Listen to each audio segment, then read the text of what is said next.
एक तरफ IMF, दूसरी तरफ आवाम है। वफाकी वज़ीर अयाज सादिक की मीडिया से गुफ्तगू, कहा IMF ने सब्सिडी पर एतराज़ किया है। आलमी इदारे की तमाम शराइत पूरी कर दी, अब फैसला IMF ने करना है। एक सवाल पर उनका कहना था कि अब हम दहशत गर्दों के साथ मुज़ाकरात के लिए नहीं बैठ सकते। किया है ना, ये 9 महीने उसको नहीं छोड़ना चाहिए। अगर मैं भी हूँ ना तो मुझे भी ना छोड़ें। एक सियासी जमात के ऊपर पाबंदी लगेगी तो फिर क्या? मैं सियासी जमात की बात नहीं, मैं इंडिविजुअल्स की बात कर रहा हूँ। बात सुने, जब नवाज शरीफ साहब को गलत डिस्क्वालीफाई किया गया था तब भी आपने ये सवाल किया था, नहीं किया था? उस वक्त में किया गया था। ये किया गया था जी सर। अब भी करना चाहिए। वो आवाज़ उठाएं, गलत है। तकरीबन सारी कंडीशंस मीट कर ली। अब इट्स IMF जिन्होंने डिसाइड करना है। एक तरफ अवाम है, अगर उनको सब्सिडी ना दें तो क्या करें, दूसरी तरफ IMF है।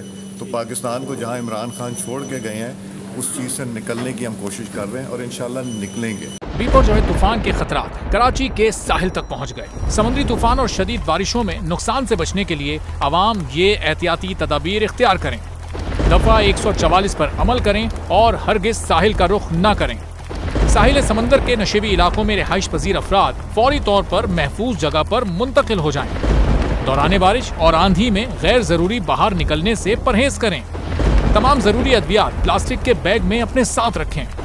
बिजली के तार और खंभों से दूर रहें और उन्हें हरगिज ना छुएं, ये जानलेवा हो सकती हैं। गाड़ी चलाते हुए एहतियात करें और स्लो ड्राइविंग करें। गाड़ियों और मोटरसाइकिल को बिजली के खंभों के नीचे पार्क मत करें। दरख्तों, साइन बोर्ड और PMT के नीचे खड़े ना हों। जनरेटर या पानी की मोटर को गीला होने से हत्तुल इम्कान बचाएं। सिंध हुकूमत और NDA की जानिब से अवामी इमदाद के लिए हेल्पलाइन नंबर जारी किए गए हैं। आवाम से गुजारिश है, किसी भी इमरजेंसी की सूरत हाल से निपटने के लिए स्क्रीन पर मौजूद इन नंबर्स पर फौरी राब्ता करें।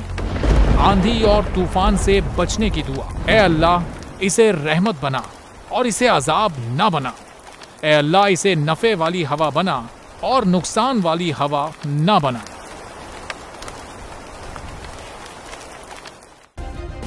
सब्सक्राइब करें और बेल दबाएं ताकि कोई खबर रह न जाए।